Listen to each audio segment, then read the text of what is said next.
I'm known as the person who can fix unfixable dogs. I started just bringing the worst of the worst behavior cases to my house. And I mean, the worst of the worst cases, heartbreaking things that, from puppy mill surrenders to dogs that have just gotten so far off track. And they only came to me after all other attempts by all trainers, medications, medications from vets, everything that was ever tried, all fosters.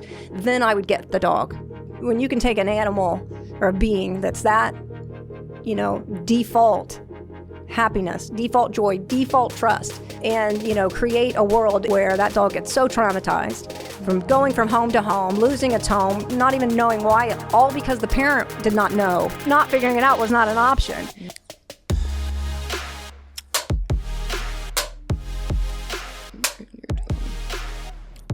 What the hell is up, you guys? My name is Jamie Logan, and today I am here with Angie Winters, the author of Don't Train Your Dog, and also she is a dog parenting coach. So today we're going to get into how we can actually parent our dogs versus train them, how we can save their lives because so many dogs end up in shelters and people don't know how to interact with them or communicate with them, really is what it comes down to. Right.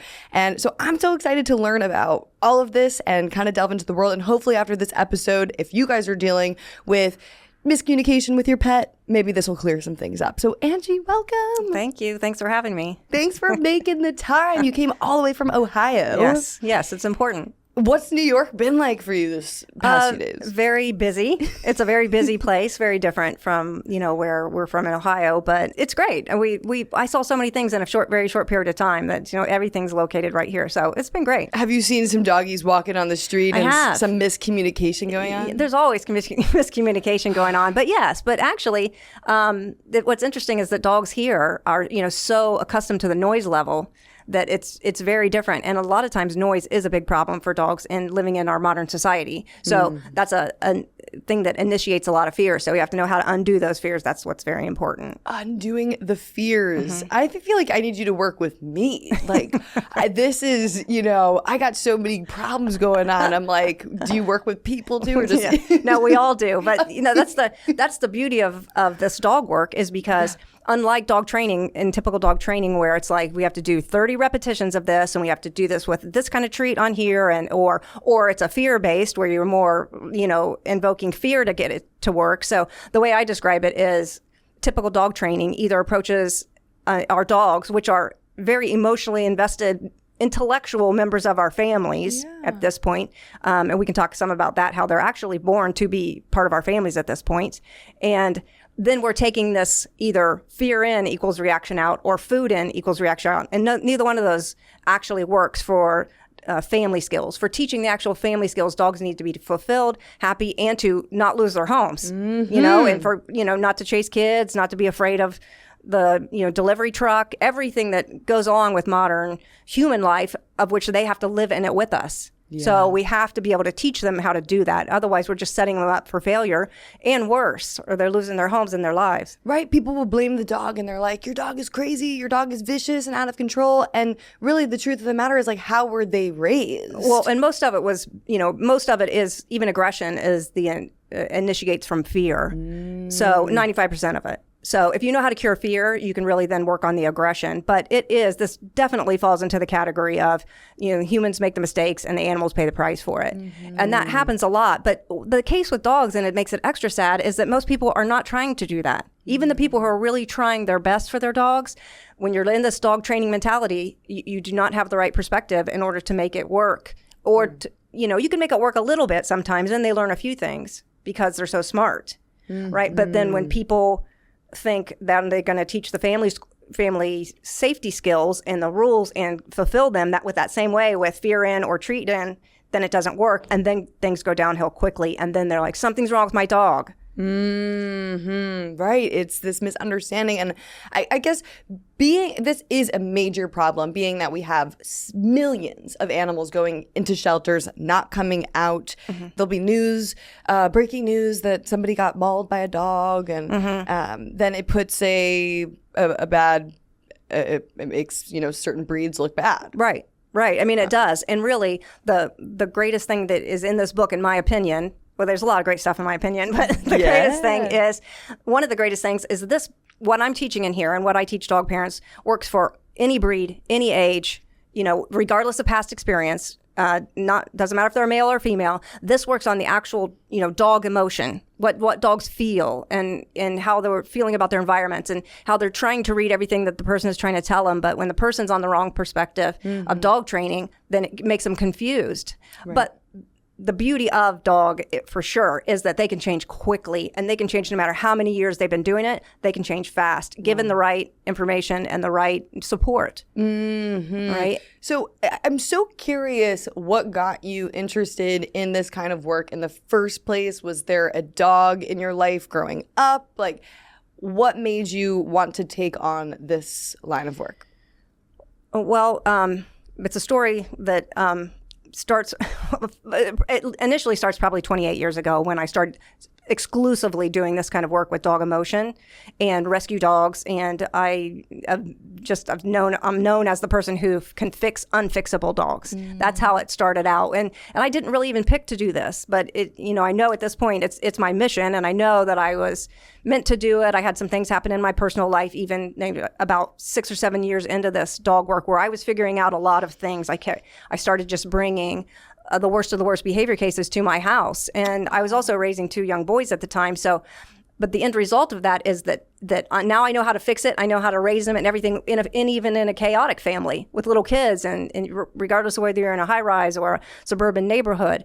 And so just this constant, never giving up on, I got to be able to figure out how to do this. I mean, the worst of the worst cases, heartbreaking things that, from puppy mill surrenders to dogs that have just gotten so far off track. And they only came to me after all other attempts by all trainers, medications, medications from vets, everything that was ever tried, all fosters. Then I would get the dog, right? Because I was too busy to do all of them. And so I would do them 1 at a time, 2 at a time. Well, then it became just this obsession, because once I figured out a few things, I was like, they don't need typical dog training. They taught me what they needed, and it wasn't typical dog training. So now I start recording video. I start recording notes for every dog I work with, and when I'm helping other parents and rescues, prison dog rescues across the country. I started making a set of videos because I'd have this whole massive amount of content I had gathered over these years, really just for myself, documenting dog behavior.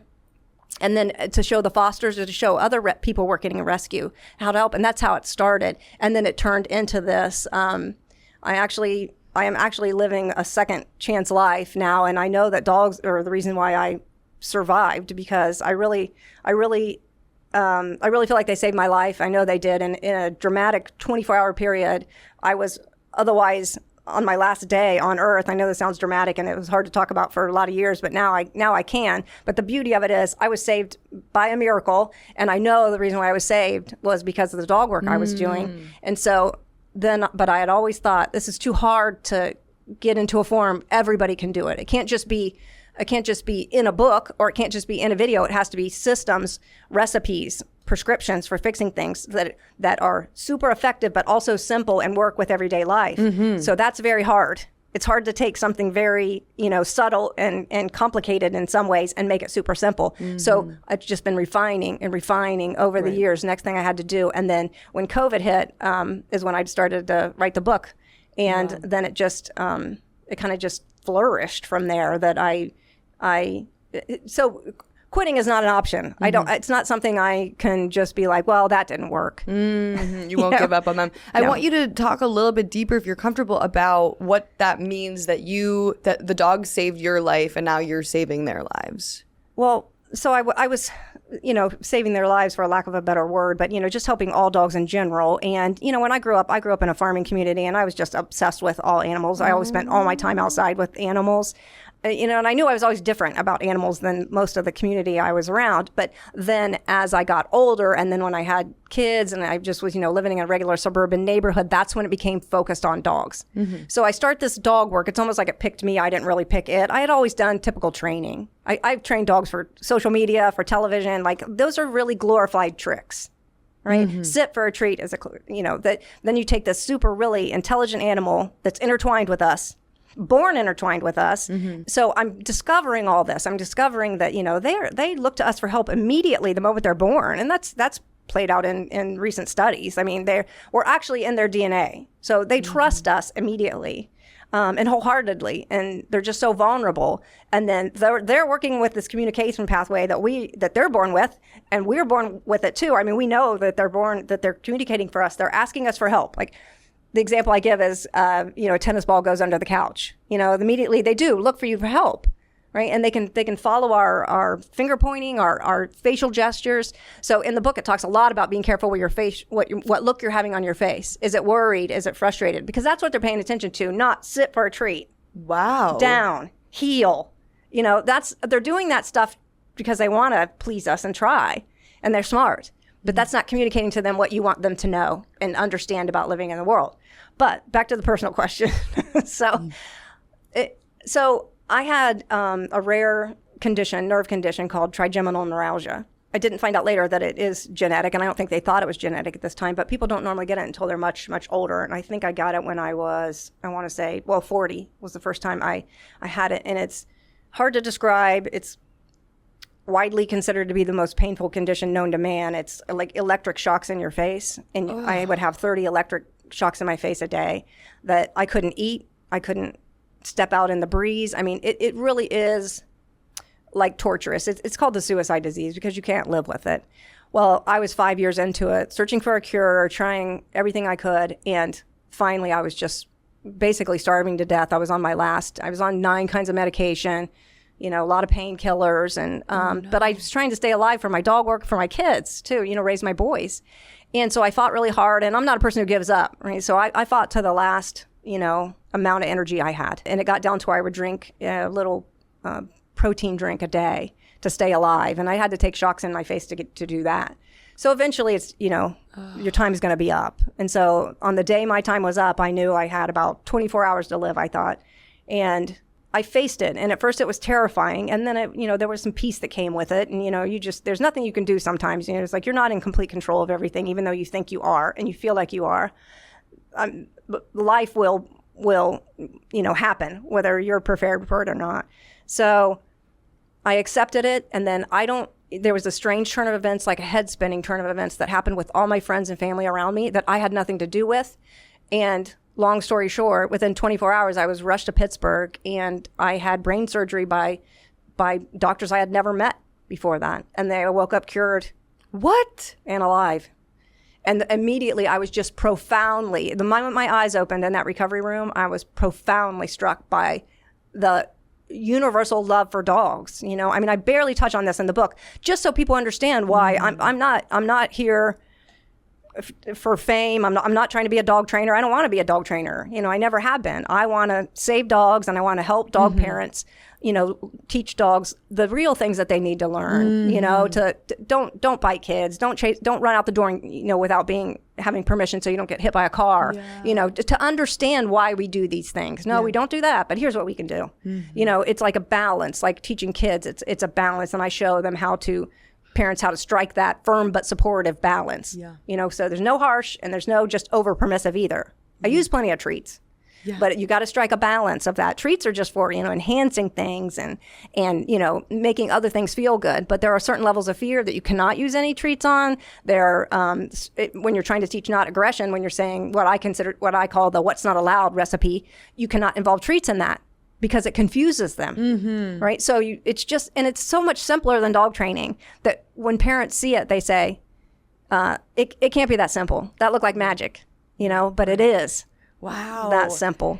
It's so amazing how your love from animals as a little girl led you to doing this life-changing work. And I think that this kind of work, it is not something that everybody can do, because it really does take a lot of patience. It takes learning another language, really looking at the cues that the animals are giving us, whether it's a dog, a cat, a cow, a chicken, a pig, a turkey, whatever the animal is, and allowing yourself to have that patience to start to decode and understand, because they do speak to us. Absolutely. They do have voices, and we just sometimes have been programmed to ignore.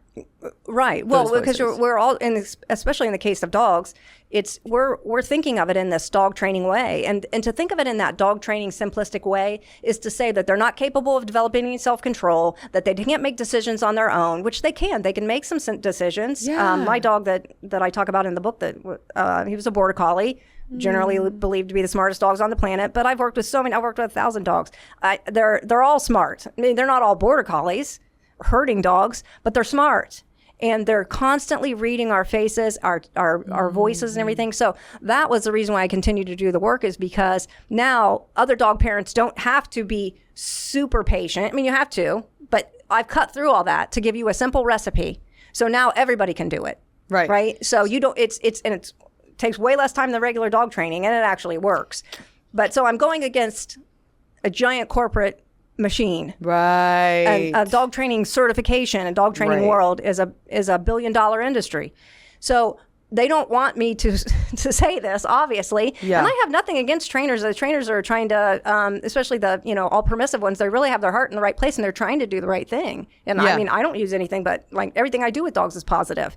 But it's still firm but supportive, and they have to have some direction, just like toddlers. So why don't you share what some of the typical training techniques are, whether it's the positive reinforcement and the negative reinforcement that most commonly we know of? Okay, so I'll give you a very, very simple one. And that is, and the difference between where, a lot of dog trainers that are using treats and distractions only, right? So the theory is when the dog, say the dog's afraid of children, right? And so of course he gets a little tense, or he's going to be, he's going to be tense.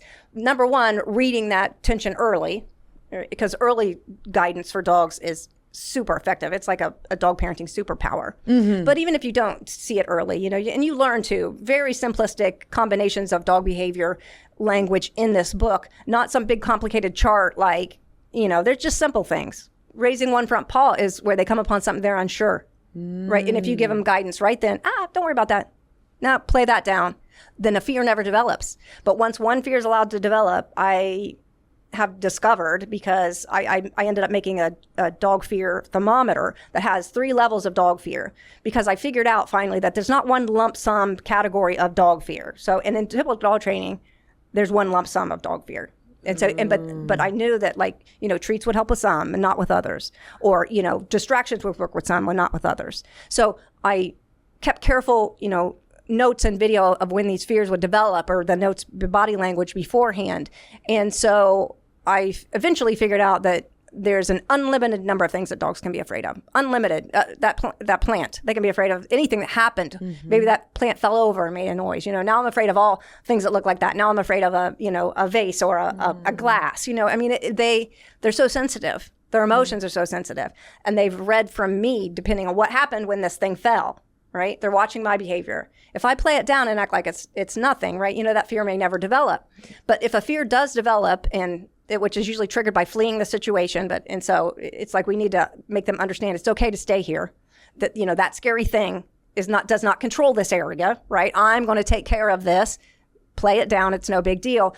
So there's an unlimited things that dogs can be afraid of, but there's really only 3 resulting levels. And I have a recipe or a prescription for fixing each one of those levels. So you don't really need to know what exactly your dog is afraid of, or you probably know, but it doesn't really matter. You just need to know the level that they're afraid, and you can use this prescription to fix it. So there's unsure, where you can address it immediately. Then there's something they're already afraid of, which is a mild level of fear. You can still take treats. You can do some work with treats.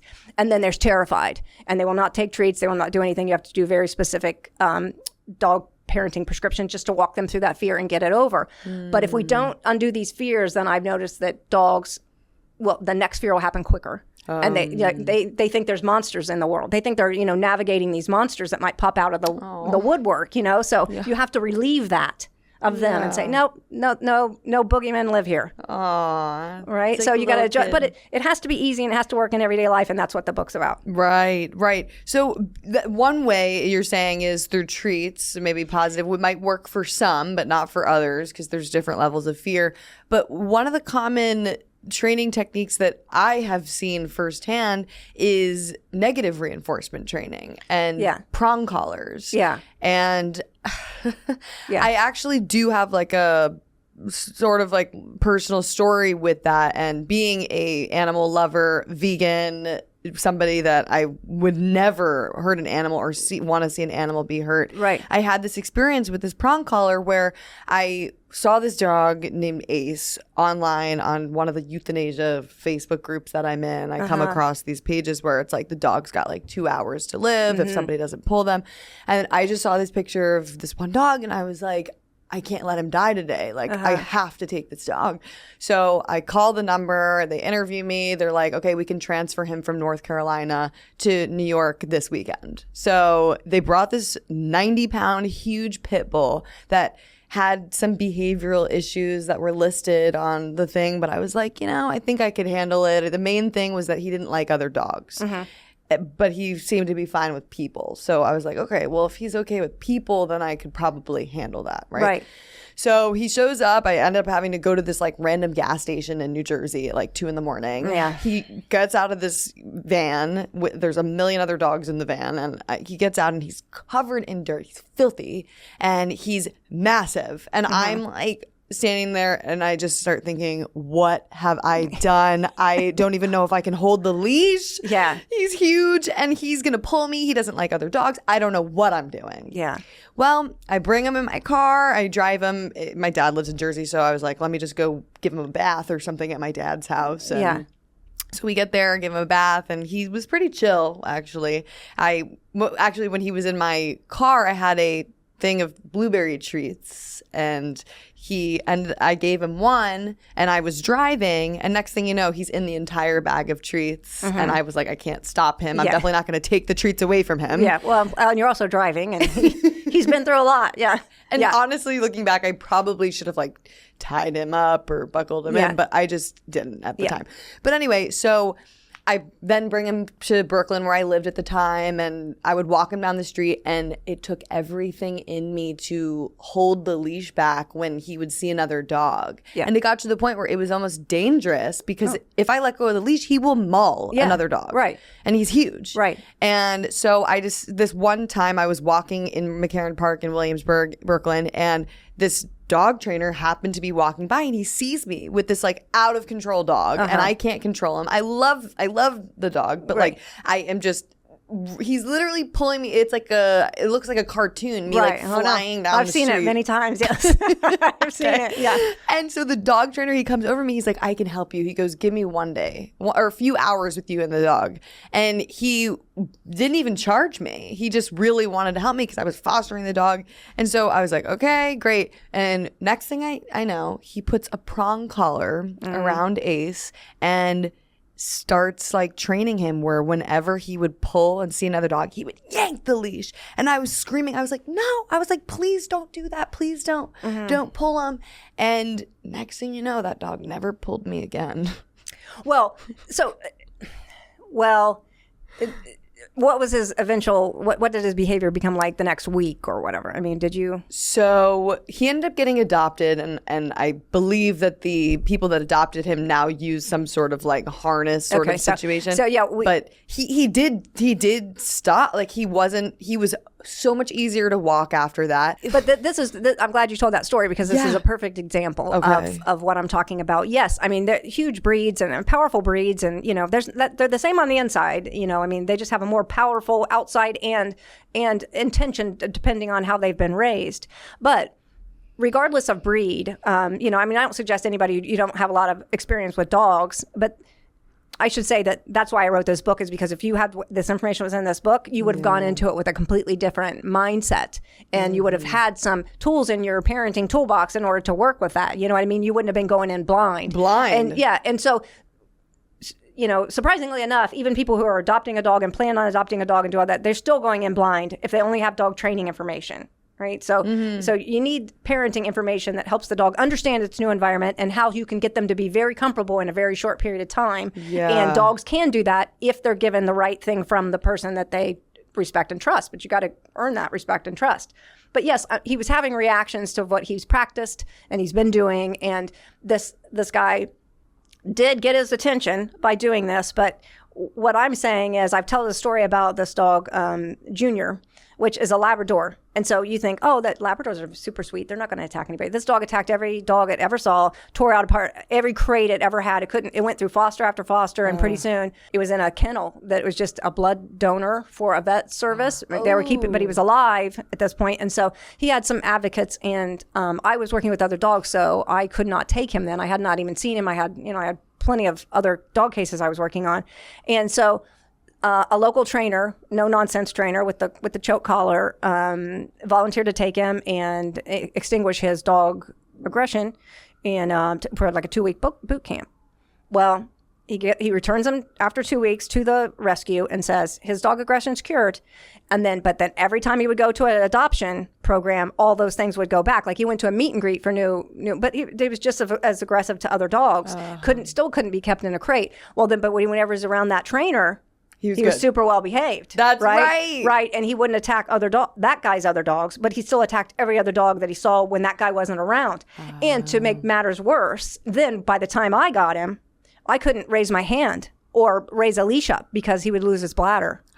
Because he basically manhandled him or beat it out. I'm not saying this is a man thing. I'm just saying that's what happened to him. So that's the super harsh, right? And so you can invoke some changes in that, but it's mainly when they're around that person. They don't fully understand that we don't attack all other dogs. We just don't attack this guy's dog because he'll hurt me, right? So I'm firm. I'm firm with my guidance and everything, but I'm supportive. I don't have to do that. Like I don't have to. If you're trying to control a dog with that kind of physicality, then you're doing it wrong because that's not what actually makes them change. What makes them change is understanding, that you're absolutely not going to, this is never tolerated. We don't do that. But there are ways of doing that. So then, but before he had gone to that no nonsense trainer, he was with All Positive, and they just would throw treats at him, and every time he would be aggressive, they give him more treats or trying to distract him. So this is my story of how neither one of these work, right? This is what works. What's in the middle. And when you know what you're approaching it, you don't ever get to the point where you preempt this stuff. You have some tools, and you preempt.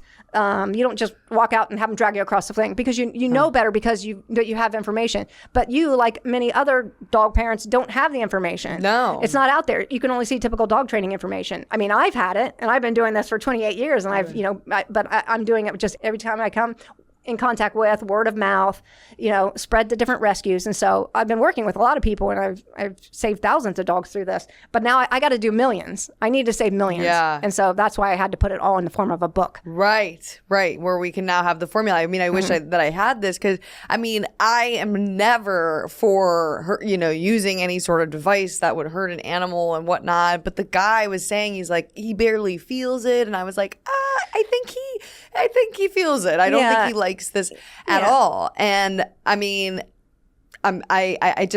had to muzzle him because what was going through my head is I'm like, well, what's worse? Like him attacking a dog? Oh, absolutely. No, I agree. Or me putting this thing on him where I know that I can control him. I'm like, I literally cannot walk him down the street. Right. And this dog, there were two options here. He was either going to be put down or I was going to take him and just have to figure out how to deal with him. Right. Now, and I don't use the prong collars, but I'm saying that there has to be a safety line, right? You can't go kill somebody else's dog because you didn't put this collar on or whatever. I'm just saying that there's other ways to work it, but there are ways that are done with a lot of knowledge and beforehand. But you're not. There's nothing you did wrong because you didn't have the knowledge. You're working with any knowledge you had, and that's why we have to spread this information and say. But yes, you can get a reaction out of a dog by scaring the dog or by using, some harsh physicality. But ultimately, that's fear, and you don't actually learn. It's not a teaching moment when you're in fight or flight. Right? Anybody's in fight or flight. So if you put the dog in fight or flight, it's not going to learn anything. But also, if you don't put any guardrails up for them, you just let them do it, they're not going to learn anything either.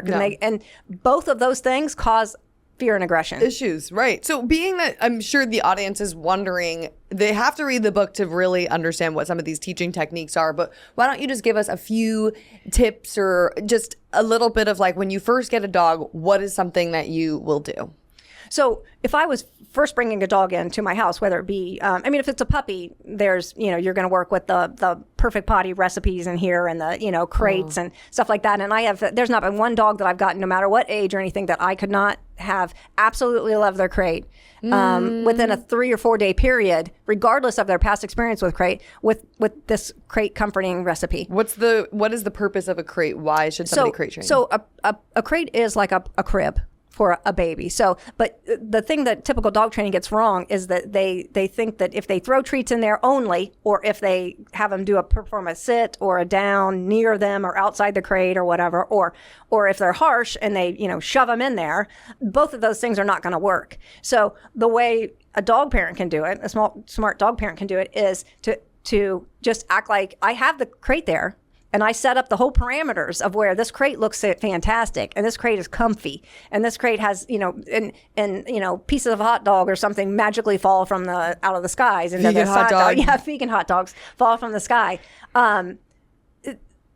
Then I set up the parameters that they choose it themselves. And it's their idea to get in there, right? But I can't act like I have anything to do with it, because they're reading your emotion. They know you're trying to get them to go into the crate. Right? So you have to watch them. You have to watch them and set up the parameters of which I know they're going to choose the crate. And there hasn't been one that hasn't chose the crate. But the moment they choose it, then they were the ones that made the choice to get into it. But then that no kids are allowed near there. You're not, they want to be invisible when they're in there, because that's the only time a dog thinks they're off duty. Anytime you make eye contact with the dog, they start going like, "What you want?" Anytime you say words to a dog, they're like, "What?" Or if you had a scared look on your face, they're like, "Oh, was my paw on my bed when she was scared? Is my bed a bad place?" It's in the moment that they're reading everything you do, because they're experts at reading us. So what I teach is just here's when to completely, act like that's invisible. When they choose it, then you can start the repetitions of walk up, shut the crate a little bit, not even looking at them. You're not, this is not a trick.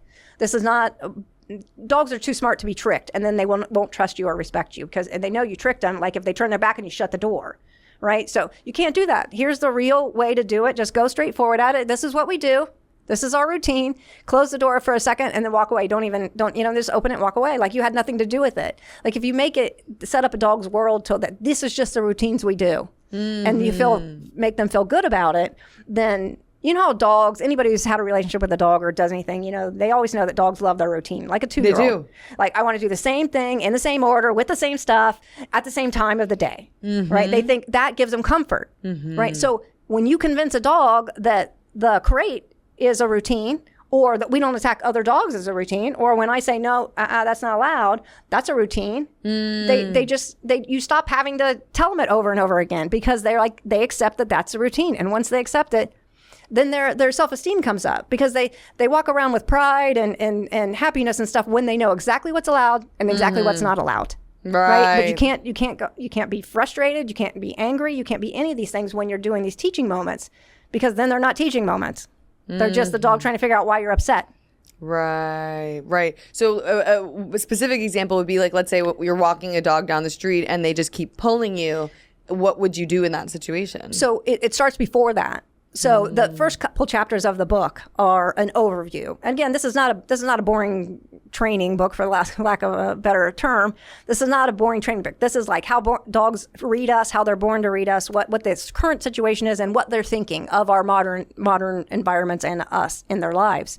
And then the next half of the book is exactly how to walk this, how to not run out the door, how not to whatever. So the walking part, that comes earlier in. You first have to understand the overview of how they're seeing it. Then you work, I say a recipe about working so they understand not to run out the door just because the door's open. So you have the leash, and you might be standing on the leash, and you just open the door. And it's like, you don't say anything. The leash is just stopping them from going out the door, right? It's just like, and then you move on to doing it without a leash, just a few repetitions, and then you put your body in between them and the door, and you can kind of back them up and go, And then as soon as they pay attention to you, you got to get eye contact just for a second. Yeah. And then to let it sink in. And typical dog training misses that. They're just like, here's the distraction. Right. Instead of, look, what we're communicating now. Now here's what you can do in it. They're skipping the understanding moment. Right. Right. And just causing chaos of look over here. Look over here. Distraction.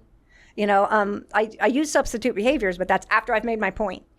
Right. So I've got this relationship. So I'm looking at him like, don't run out the door. Okay. And then then I can reinforce it later with treats or anything like that. So this threshold that you out the door now becomes a permission thing.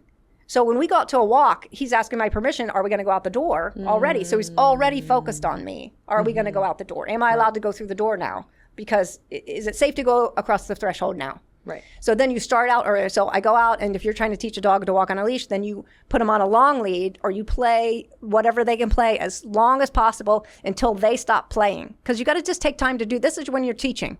I'm teaching this. I don't just go out on a lead. So I wear them out, right? So between the communication's already there, then you take down that physical explosion, then you put them on a leash and you do like a little bit of walking and just kind of direct them back to you. You can pull on the leash a little bit. I'm not talking about harsh leash corrections or big prong collars or anything. I'm saying you can indicate to them, and then you can add in treats when they're walking in the right position. Now add in the treat, right? But don't do a treat when they're looking at another dog. No.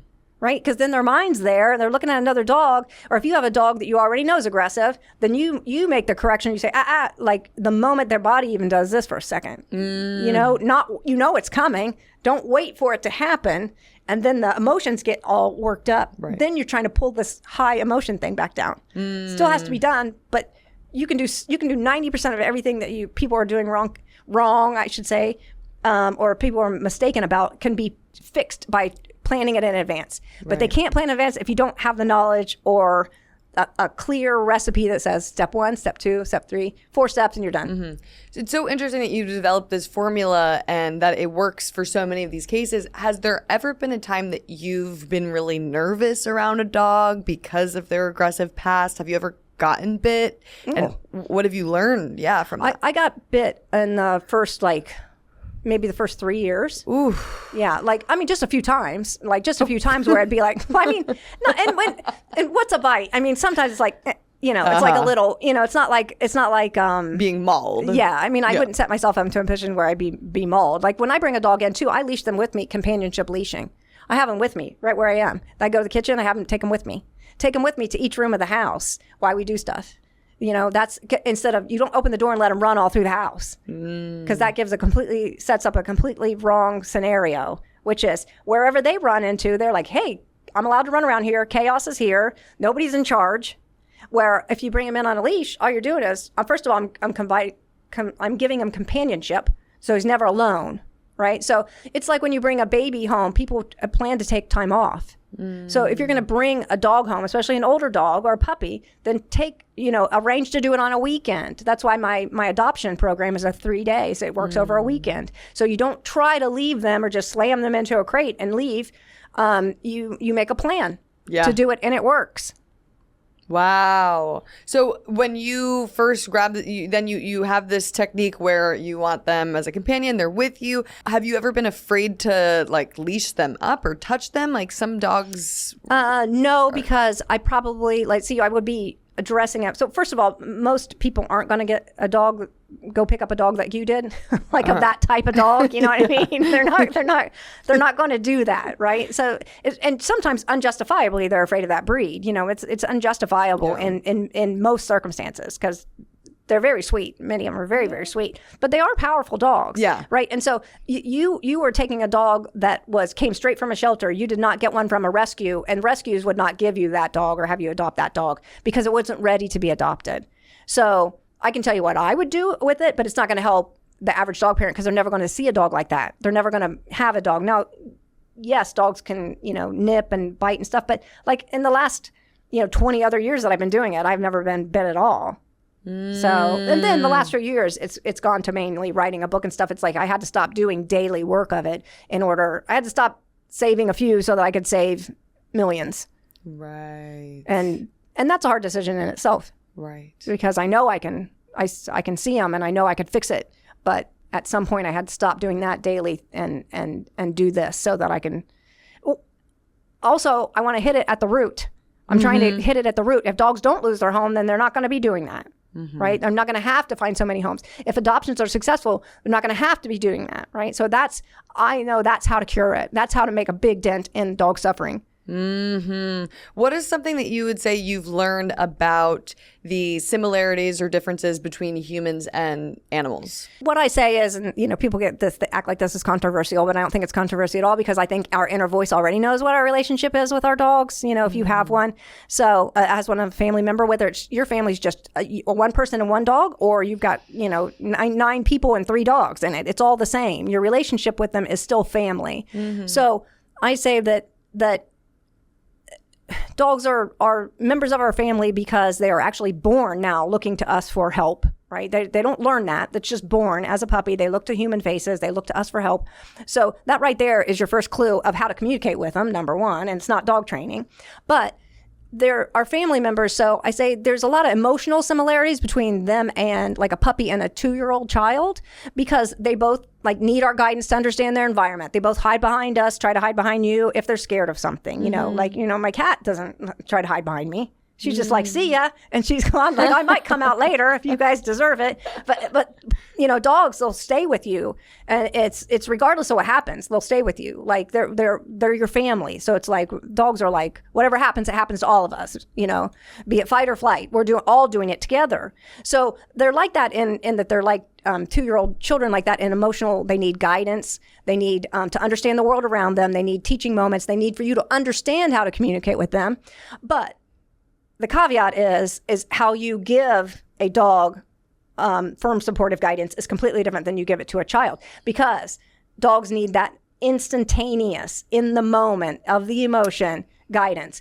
And kids will grow out of that. And you can discuss things with them like, something in the future. Or here's why I knew the dog felt that way. Here's what, made him feel this way. I protect all dogs and all kids, but I'm not going to allow aggression between either of them, and I wouldn't allow aggression between 2 kids. So I'm not going to allow it between a dog and a kid. That's how dogs lose their home. And so, but the dog doesn't understand unless he's addressed immediately in the moment that he's afraid of that child, or, that happens. With kids, you can talk about something later. You can talk about more subtleties, right? But dogs have no chance to learn if it's not a way that they already read your face or anything, or it's not guidance in that moment that they're feeling that thing. Right. You're not going to say, hey, Sonny, you shouldn't have bit your brother the other day, because they don't understand. Yeah, I mean, then they deserve to be communicated with the way that they can understand. Right. So you bring them in, and then you communicate them with some way that some dog trainer taught you that you don't even completely understand. No, it's like we have to teach them the way that they understand.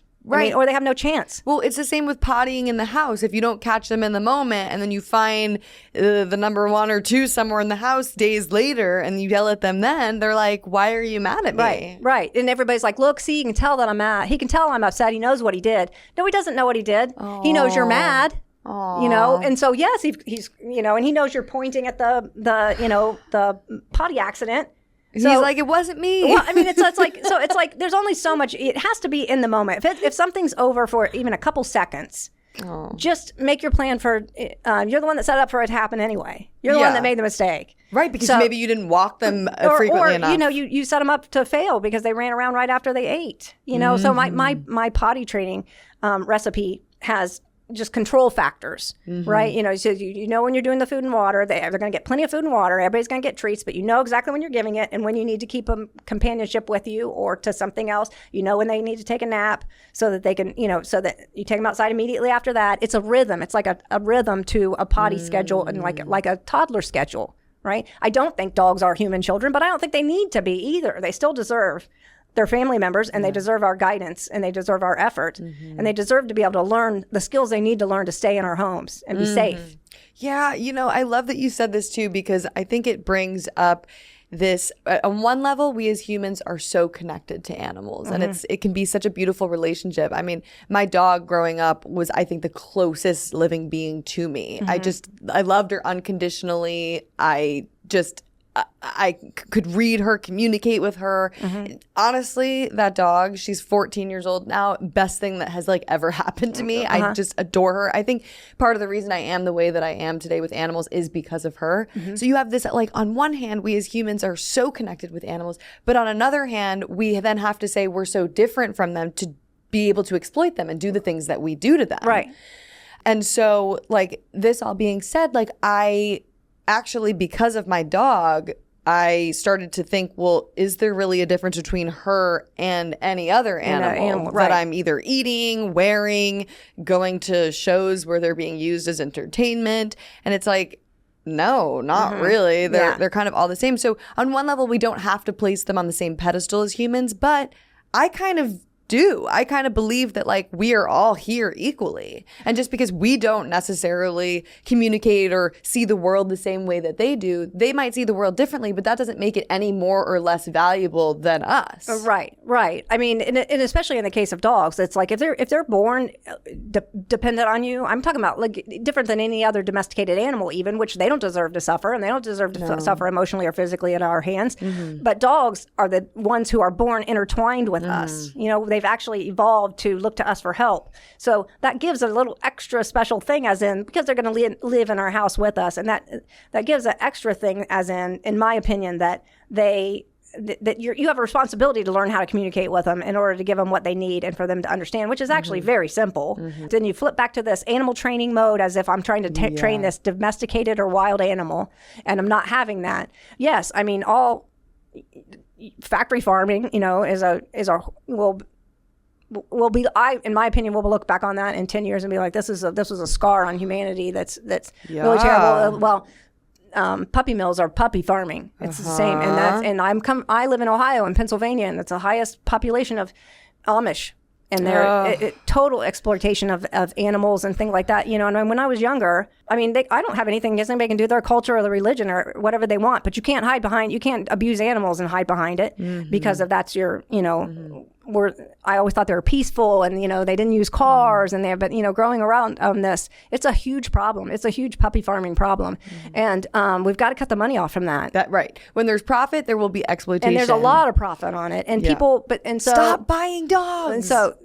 Yeah, I mean, no responsible breeder even would ever sell a dog in a pet store. There's no such thing as a responsible breeder, especially because we have so many dogs that already need homes. Why are we creating more life? Well, yeah, but that also could be, I don't know the exact fix for it, but that also could be if things were completely gotten under control and the spay and neutering thing happened and everybody, you know, dogs had homes. There's a place, I believe, that if for responsible breeding, but you have to earn the right to have a dog. Then you'd have to, you know, you'd have to learn how to raise them and stuff, just like you do, you know, a child. You have a responsibility that is part of your thing. But yeah, I mean, the overpopulation is terrible. There's tons of rescue dogs that need done, and you certainly don't need to buy anything from a puppy mill or a pet store. I think it's this mindset shift of realizing that animals are here with us, not for us. And so often when it comes to dogs, people have this mindset of having them for us. Are they serving us? Do they look good with my style? Yeah. And I hate this. And I actually had to stop talking to one of my best friends that we went to high school together, and her elderly dog passed away, and she ended up going to a breeder and buying a dog. Yeah. And when I said to her, when you say breeder, it's like, is that breeder? Is that right? I mean, it's like puppy mills are considered breeders. Yeah, it was totally a puppy mill, first of all. Yeah. And she starts going into the saying, oh, it's this like responsible breeder in Rhode Island. And I'm like, either way, I could have found you a Havanese rescue. Like, that's number one. But number two, she starts going on and on and on about how this was what she needed for her. Because at this stage in her life, she needed this type of dog, this puppy, this age. And I'm like, first of all, I could have found you that. But it was the way she needed it because of the way it looked? Yes, but it was like for her. And like, I am totally the opposite. Even the story I just told you about that dog, Ace, it's like not for me at all. And one of the things I love about your training technique is you are working with these animals that they just are here. They exist on this planet, and it's not for us. We're not treating them like they are owners, like training. No. It's more of like a term like parenting, and I love that. Yeah, and it's not just a play on words. It's not just a play on a popular word of dog parenting now. I've been doing this for 28 years. I've been saying this for the whole time. It's just now society has come around to where you're willing to accept that maybe it is dog parenting and not dog training, right? And I don't have to think that they are human. They don't need to be human in order to deserve to be able to learn, to live in peace, and to not suffer, and to, you know, but what they give us, what dogs specifically even give us, the unlimited love and companionship and absolute vulnerability, you know, I mean, that is huge medicine for what ails the human race. And they live in the moment. They are such medicine for us. And so especially then, like, you know, arguably the closest animal to us, because they've decided to intertwine with us. And so therefore they're dependent on us. The other animals, we've made them dependent on us because of deciding to farm them and overbreed them and do all those things that, you know, you're more of an expert at than I am for sure. But the dogs specifically picked us. We can learn so much from dogs. The power of forgiveness, unconditional love. They're like not ego-centered. They just kind of like see the world in the present moment and run with that. Right. I mean, the joy. It's like a default joy mindset, you know, that we have to work really hard to have. And I'm not even sure I know anybody who's ever achieved that. But I mean, it is a constant lesson to it, is to watch the joy they have in every single moment. And that's what's just so heartbreaking. When you can take an animal or a being that's that, you know, default happiness, default joy, default trust, and you know, create a world either on purpose or accidentally, where that dog gets so traumatized from going from home to home, losing its home, not even knowing why it lost its home, all because the parent did not know how to teach it. You know, I mean, they deserve certain things. They deserve to be included because they are very much want to be included with us. So you have to be able to teach them the skills they have, that they can remain in the room. You know, they can remain in the room with children as long as everybody's safe.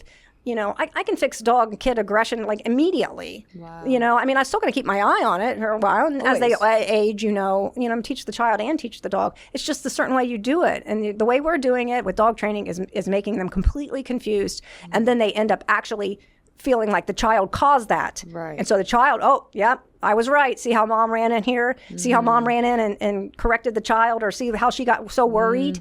See, I was right. That kid did something bad to me just because the baby fell beside him or something. They could think that by accident. So you have to recognize that and say, no, that's no big deal. What's that baby doing? Let's play that down. But don't remove from the area immediately. And then they can never be around kids. Now pretty soon they start viewing children as the enemy. Right.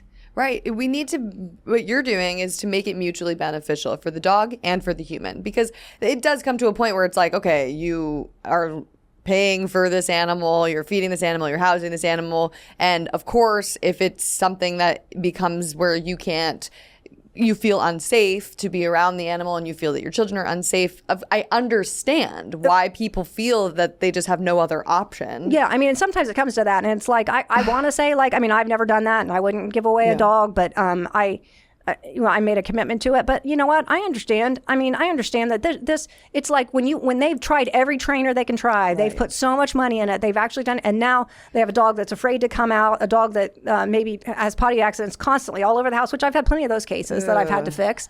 I've had them from vets where people turn them in for euthanasia, and the vet's like, I can't put down this 9-month-old dog. And then they've asked me to rehabilitate it, and I've done it, and then find them a new home. Wow. So it's like, when I say I'm at the end of the rope, I mean, I got them at the end of the rope. I mean, I was their last chance, so I had to figure it out. Right. Not figuring it out was not an option. So, but that required looking outside of the traditional box of what dog training is. And then now I'm swimming upstream against this corporate world of dog training all the time. And it's like, you don't get to do that just for money. I mean, everybody wants to make money and everybody needs to survive and everybody needs to have safety, but you don't need to do it in that way. Like, if you see things aren't working, I mean, most of them do have their hearts in the right place, but if you see something not working, if there's fear you can't fix, or there's aggression you can't fix, and then you see me fixing a dog, which I have videos up of me fixing a puppy mill dog a feral dog's never been touched by a human in a week. Right? Or they've been working with them for 6 months and it's just gotten worse and worse. And now they've never been touched by a human or could be indoors. And I could fix that in a week. Now, and then they look at that and they're like, oh, thanks for helping them, but I don't agree with your methods. It's like, how can you not agree with my methods? Anyway, I've never done a single thing, nothing but positive things for this dog. Never anything harsh. Right. But I'm just telling you, it's done in a different way than dog training. But nope, my dog training certification company told me that that's not right. It's like, well, you know what's right? We can debate the science or lack thereof until we're all dead. But really what matters is what works. Is the behavior change. It's right. That's the proof. Right. Proof is in the pudding. And it's like when it works, it works. And that's why when people see it, everything seems so complicated with dog training because they've trying everything. And that's why it seems like magic to them that it actually works that easily. It's heartbreaking to see a dog that has to experience the world where they're in fear of everything. Right. And so I think the only humane thing really is to try to get them the help that they need. Right. It's like a broken person. It's Right. like you need those years of therapy. You need Right. whatever training, whatever, even medication sometimes. Yeah, How do you feel about medicating dogs? Well, I mean, when I get dogs that are on medication, they're usually on like 9 kinds of medication because they have it's like obviously, but I talk to the vet immediately about I could if there was a severe like fear of thunder or whatever, and the dog is like mutilating its own paws or stuff, trying to like hurting itself because of this fear. Then I would leave it on it for a few days, and then I would work with the vet to bring them off of that because the guidance techniques and the teaching things that I do, I have to have a communication with the dog, and when they're all doped up and stuff, that it's harder to get them to change. But I can change them so quickly that it's fine for them to get off the medication. Like with a vet, don't automatically take your dog off medication. But no, I don't. The stuff that people are putting dogs on medication for, I'm talking about emotionally, not anything about a physical dog. Check with your vet. But it's fixed by the things in this book. Wow. Not even a little pot. Sometimes they give them the CBD. Oh, yeah, they give them CBD oil. Yeah, for sure. Especially like car fear and stuff like that. Things in the beginning, right? But yeah, you can have a little bit of that. Anything that helps that's safe and provided in the right way. And, you're giving this guidance. As long as all the guidance comes from your heart, you're not going to mess it up. And you're not going to make one wrong move. That's like a lot of people are afraid. I'm afraid I'll make one wrong move with the dog or I'll make a mistake. No, if you've got that trust and respect there, dogs are so resilient. And what would take a human years of therapy to get over, if ever, a dog can get over in 3 days. Wow. Because they're default joy. Yeah.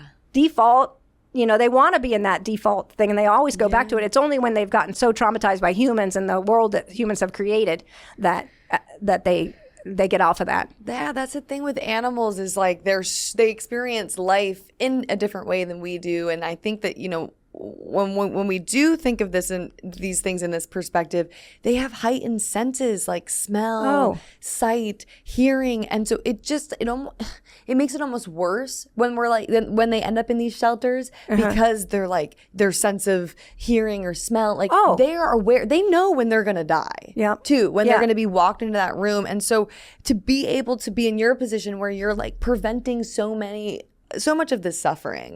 It's amazing. About the suffering for me. It's really about the suffering. I can't, I've never been able to watch animals suffer. I don't like to watch people suffer either, but animals and children are, completely innocent and I can't, and they can't help themselves. So we have to help them. I mean, when there's another adult, it's like, hey, if there's anything I could do to help you, let me know. But otherwise, it's like, I'll help you any way I can, but I can't fix another adult.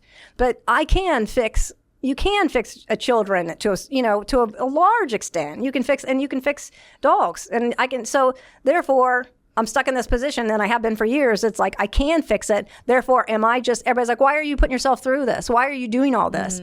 And it's like I'm driven.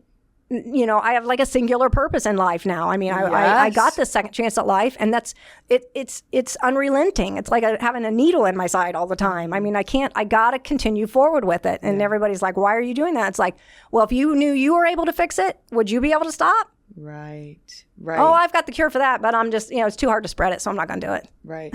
You probably get this question, as do I, all the time. Being an animal advocate myself, people often ask me, with all the problems that happen in the world, why do you choose this particular issue? Why dogs? Yeah. What's your answer to that? Well, first of all, it picked me because I ended up having a specific set of personality trait and abilities that made me be able to figure it out. It's hard for me to give up on something or just to not accept that there's no answer for that. There's always an answer. And so, I'm compelled forward like that. That's a personality thing. So, I mean, the reason why I do it is because first of all, I can fix it, and it is a valid problem. And, if there's one thing we can all agree on, it's our love. Even other animals aside, we all love our dogs, right? It doesn't matter what political spectrum you're on or anything. The one thing we all agree on is people love their dogs, you know? And it's sad when they're accidentally causing them problems. It's just because they don't know it. But if I waited till every problem in the world was fixed for humans or anybody else, that would be never. Then we'd never work on dogs because no problems are all going to be fixed for human children. And that my skill set is this. Yeah. So I have to do my skill set, and somebody else whose skill set is that more with children. Yeah.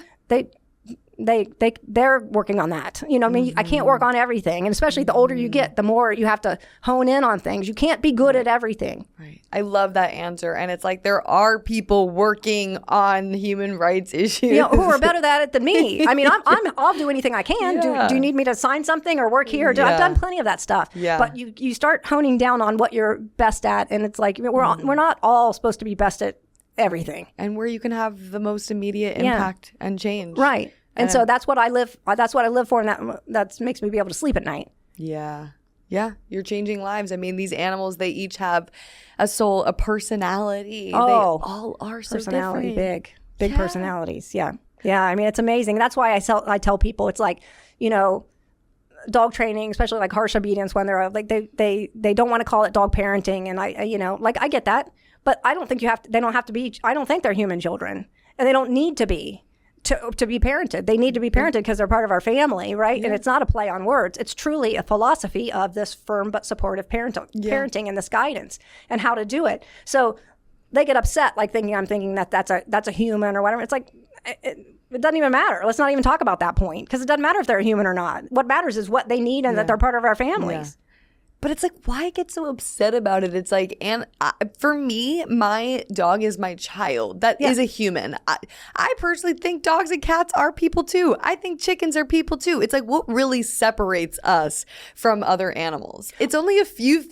We're very similar in our DNA. We are very similar. But I think that dogs have their own set of what. Yeah. But it doesn't mean that it's any better. They have their own set of whatever you're born with of what you need is what you should have, that you have the right to have. If you're born to want to be with people as your family, then you have the right to have that, right? You know, I mean, that's what I feel like. So it doesn't matter to me whether people call them humans or not, because they deserve the respect and the care just the same.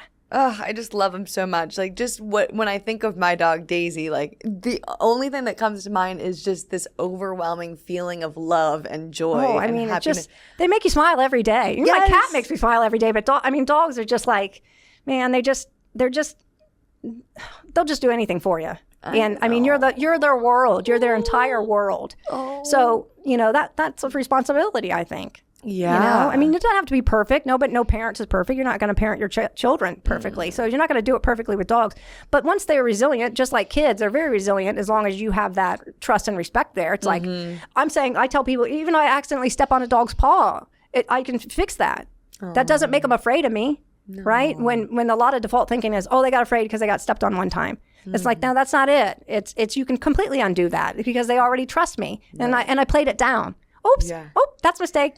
I don't go, oh my God, are you okay? Like when I get worried on my face, then they're worried. Oh. Right? So you got to play it down just like you do a two-year-old. You don't go, oh my God, I'm so afraid for you to ride on the bus. I don't know what I'm going to do. Like, of course the child's going to, right? So that's why I'm saying, that's why dog training doesn't work, right? Because you don't hear that in dog training. I mean, you hear a little bit like, don't talk in a pity voice sometimes, like the more obedience trainer, but it's like, and then the all positive are like, no, I can't, they need it. And I do want to give them comfort. And it's like, well, but they don't give them comfort. That doesn't give them comfort. Well, as long as what you do gives them comfort, then it's all fine. Yeah. Right. It doesn't matter if it's exactly. You can't help it. You just want to talk to them. Oh, I know. Like and there's plenty of times for that, but not when they're scared. No, right. See, Daisy, because I mean, I was 11 or so when we got her. I have 2 younger brothers. And so she grew up with kids, we would carry her around. I would dress her up. I had her in like my little doll stroller. I mean, you could do anything to this dog. And I almost feel like it made her, she's like so easy to take anywhere. Yeah, that's great. You could do anything with her. Right. And she's really not afraid of anything. They can adapt. Oh, they adapt so much. But yeah, it's amazing like how with just a little bit of attention, love, care, parenting. Yeah. It can make a world of difference for the dog and for the parent. Oh, yeah. I mean, and it's like, that's what we need. We need to find solutions to things, not just trying to repeat the same thing over and over and over. And it's like, oh, that's not working. Yeah. Oh, there's so many, just incredible noise in the dog training world. It's everywhere. Mm-hmm. And it's like, well, why are dog behavioral cases such as fear and anxiety and aggression, why is that going up? If we have if everybody's we're putting money towards it. People love their dogs.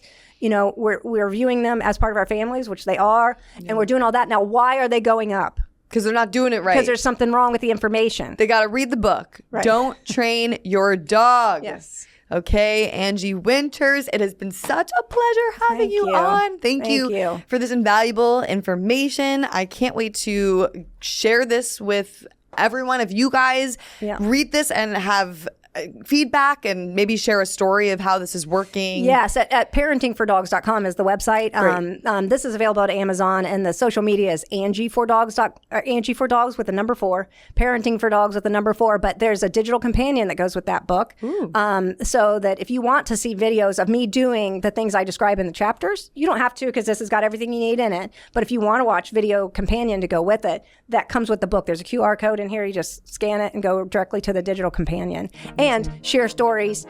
It's a community. We're really forming a community of dog parents, you know, to combat this, you know, mindset of we're training a wild or domesticated animal. Right. You're not alone, you guys. There is a community. You're going to learn everything from the human and dog connection, innovative parenting techniques. You're going to address their fears, aggression, or anxiety, and just become an all-around better relationship for you and your dog child. Yes, I'll be happy you did. Yes, so definitely go follow Angie, guys, on Instagram, Angie for Dogs. I'm at It's Jamie's Corner, and thanks so much for listening. Thanks for joining me. Thank you. Thanks for having me. All right, bye, guys.